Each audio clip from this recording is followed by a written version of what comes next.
Everybody thinks electrolytes are something that grows on a shelf, either a blue Gatorade or a tub sold to you by some health and wellness company. But real hydration starts with your diet. Hydration isn't a powder, it's a grocery list. You cannot chug your way there either. You already know this. You drink water all day and you're up twice at night and still feel like you're dragging and dehydrated all day. Water alone doesn't hydrate you. Water plus minerals does hydrate you. Minerals are what pull water into the cell and hold it there. Remember, you don't hydrate by drinking more water. You hydrate by giving that water something to hold on to. And potassium is the one that matters most. Sodium keeps water in your bloodstream. Potassium is what gets that water into the actual cell, which is where you need it. You can drink a gallon of water a day and still be dehydrated at a cellular level if your potassium is low. To be clear, keep drinking water. I'm not telling you to stop drinking water. I'm telling you to prioritize minerals and make sure you're getting enough potassium.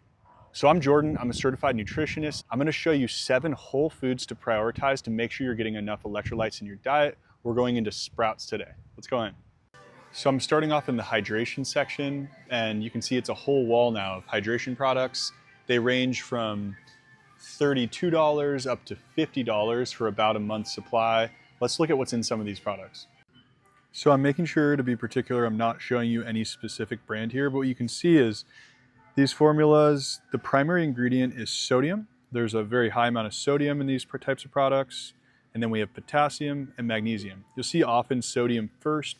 By a mile, it has more sodium than any other ingredient. Now, there's a real use case for products like these having so much sodium. For endurance athletes or people that are going in saunas or hot yoga, replenishing sodium is very important. People in ketosis, anybody sick and losing fluids fast. If that's you, absolutely, there's a use case for these types of products. Now, what I've found is most people aren't sodium deficient. In fact, Americans are on average getting way too much sodium.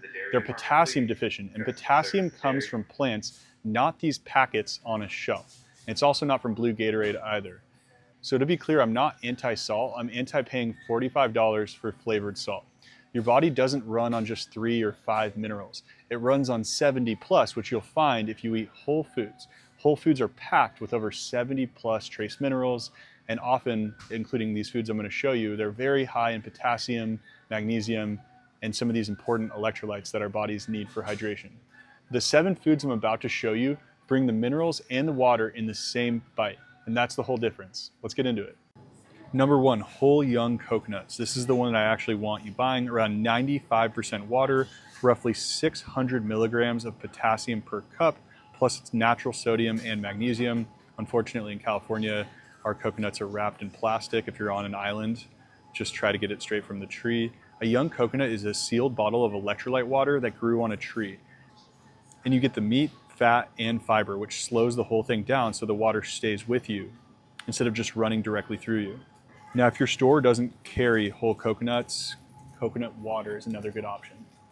Number 2, organic seeded watermelons. Everybody names watermelon and it actually earns it for hydration. 92% water, but it's not only water. Watermelon also has citrulline, an amino acid that your body turns into arginine, and arginine is what it uses to make nitric oxide. Nitric oxide relaxes your blood vessels and gets blood moving. It's not just hydrating you, it's helping deliver that water to the cells. Next up, kiwi. This is one of my favorite ones on this list and nobody expects it. 2 kiwis are over 400 milligrams of potassium, 83% water, and 1 kiwi has more vitamin C than an orange. They also have an enzyme that helps you break down protein, so kiwi after a heavy meal is a real move. Eat the kiwi skin, it's fuzzy, and that's where the fiber is. Next up, citrus. Oranges are about 87% water and a couple hundred milligrams of potassium each. But citrus isn't here for the potassium, it's here for the citrate. That's the sour, and your body burns it into bicarbonate, which is what it uses to buffer everything else you eat all day. Next up, cucumber. 96% water, the most water-dense thing in this entire store. I'll be straight with you, it's not a potassium heavyweight. It's not doing what the greens do. What it does is deliver volume easily in a form you'll eat all afternoon without thinking about it, plus silica for connective tissue and skin. Dark leafy greens, the mineral heavyweight of the produce section. Swiss chard cooked 1 cup with roughly 900 milligrams of potassium and 150 milligrams of magnesium in the same bite. Okay, last one, avocados. 1 large avocado is close to 1,000 milligrams of potassium, more than double a banana. People think avocado is a magnesium food.